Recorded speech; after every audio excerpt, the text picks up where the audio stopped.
Hi, this is Joseph with TouchSense and on Twitter at Signal Somatics.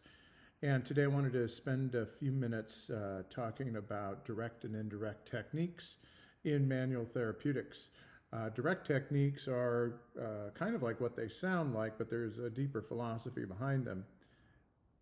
And it's basic, if you have a trigger point or something's out of place or something doesn't move well and you attempt to move it or alleviate that trigger point by direct interface, by pressure, by friction, by rubbing, by mobilizing, by a chiropractic manipulation, by electrical stimulation, by mobilization, all of these and more.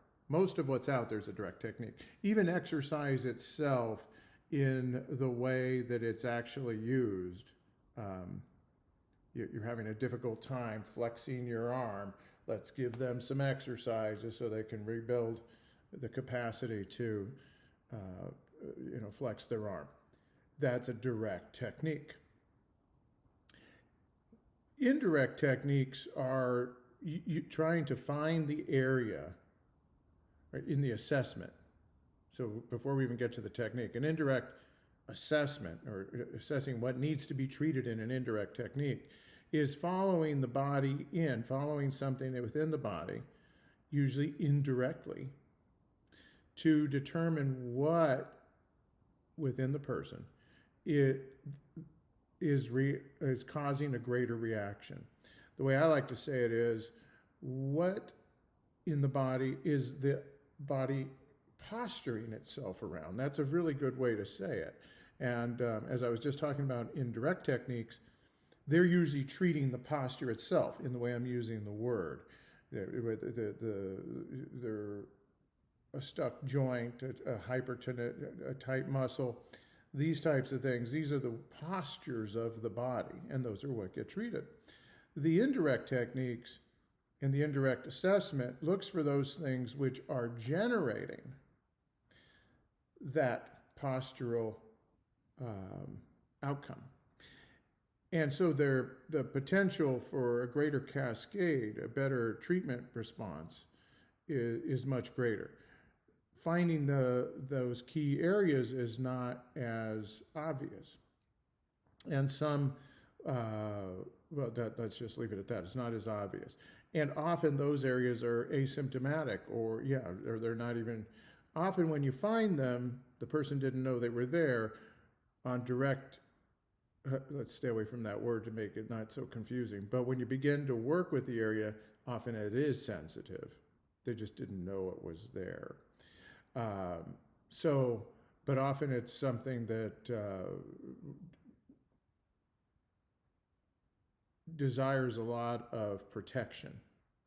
So, it can be an organ or a vessel or a nerve, a lot of things. An area where there's kind of an emotional holding can generate a lot of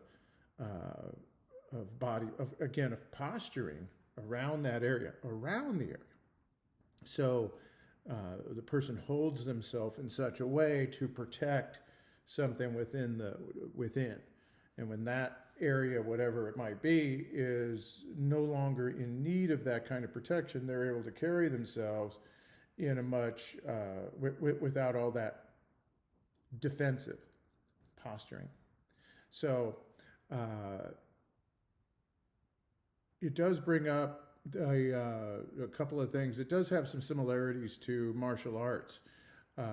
Two interesting kind of stories that in my practice that I've had over the years kind of illustrate this. So now, I saw one guy years ago. He was referred by a client, a happy client, who was excited to introduce me to her trainer.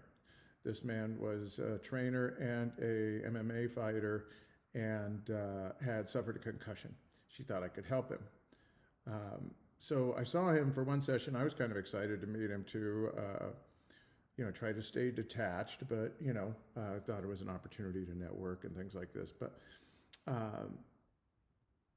I did cranial, which was an appropriate treatment for his head injury. and whiplash injury. I don't remember. I think he was kicked in the head or something. So literally, and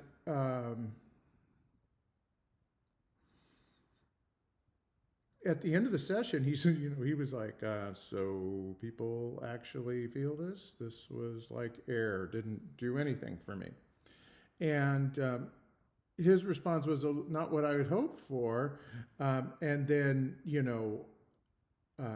fortunately, I had quite a bit of experience already, so I knew it wasn't about my treatment, but rather, and this isn't a blaming the person, but each person is at where they're at.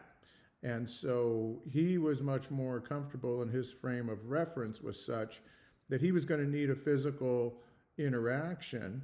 He was a very physical person. And if you didn't interact with him in a very physical way, it didn't register as anything that was valid. So, very interesting, right? And fortunately, I had been around contact sports, had been around fighters and in dojos. So the mindset was not foreign to me. I'm familiar with toughening of the body and things like these. So it's very different, right? Than sensitizing the body and sensitizing the being.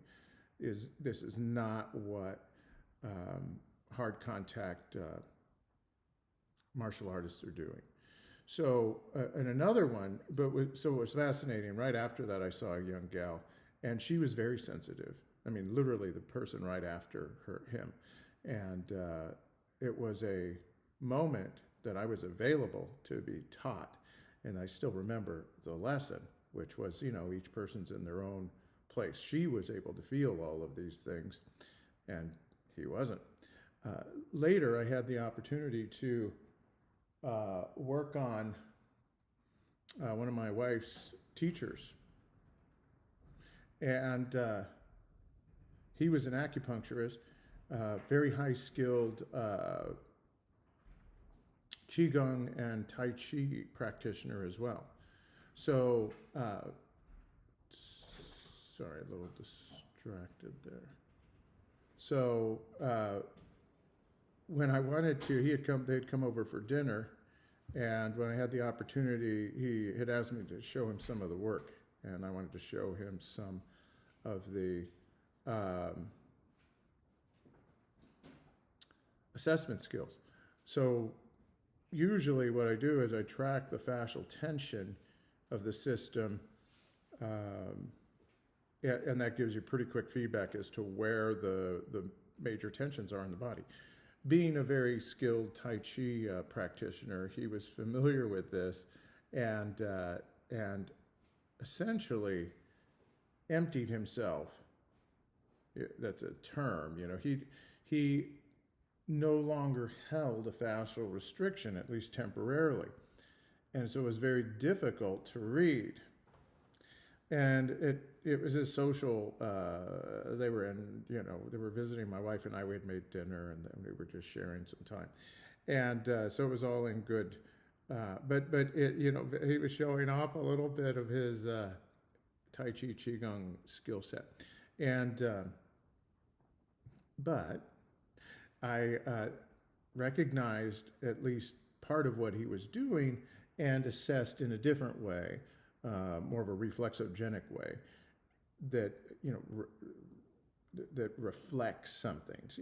Like in reflexology, for example, the body's reflected on the foot, or in iridology, the body's reflected in the eye, or in the auricular acupuncture, it's reflected on the ear, or in palmistry, it's reflected on the hand, etc. The pulses, the health of the being is reflected within the pulse. So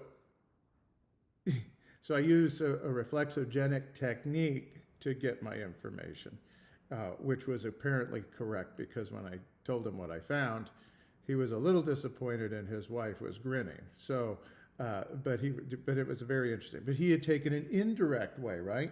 And so very much like to his Tai Chi and Qigong practice, which is a very inward practice, and also a very receptive practice. So if someone gives force, they're able to negate a lot of that force or transfer it into the ground or something like this.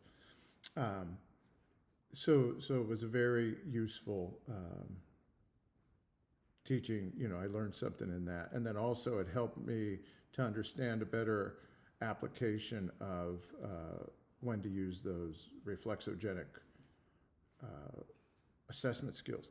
Also, especially when the more direct things like the fascial reading fall short for some reason, and that's true with later you're working with someone with that's had a lot of atrophy or a lot of postural kinds of contortions, either because maybe they're paraplegic or not Alzheimer's, I'm sorry, Parkinson's, which you get a lot of the forward bending, and or ALS. So these kinds of neurologic problems that have legitimate postural consequences.